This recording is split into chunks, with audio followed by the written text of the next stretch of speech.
Hello বন্ধুরা, প্রথমেই বলি জয় জগন্নাথ। এই ড্রয়িংটা কিন্তু আমি নিজের হাতে করেছিলাম। তারপরে দেখো চলে এলাম গোপুর বাড়িতে, পুজো হচ্ছিল।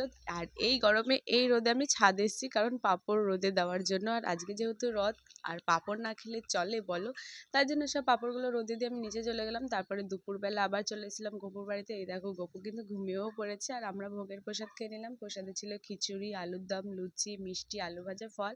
আমি শুধু আনারসটাই খেয়েছি, আর ওর হাসিটা দেখো। তো আমরা দুজন মিলে প্রসাদ খেয়ে বাড়ি চলে গেলাম। আর বাড়ি এসে দেখি এই যে দেখো আমার দিদির জায়ের মেয়েরা, মানে আমার বাবুর দিদিরা সবাই রথ নিয়ে চলে এসেছিল। তারপরে ওরা রথ নিয়ে বেরিয়ে যাচ্ছিল, তার আগে আমাকে একটু প্রসাদ দিয়ে দিলাম, প্রসাদ খেয়ে নিলাম। আর ওরা রথ নিয়ে চলে গেলে এই দেখো বাবু রথ টানছে, আর এই পুচকুটাকে দেখো কি সুন্দর রথ টানছে একা একা, তাই না? তারপরে বাবা রাত্রিবেলা জিলিপি এনেছিল, কিন্তু আমি মিষ্টি খেতে একদম ভালোবাসি না, তাই খাইনি। আর পাঁপড় ভেজেছিল, বেশি ভাজেনি, কারণ আজকে নেমন্তন্ন ছিল, তাই জন্য আমি শুধু সাবুর পাঁপড়টা খেলাম। তোমাদের কোন পাঁপড় ভালো লাগে জানিও। দেখার জন্য নেক্সট ভিডিওতে, টাটা।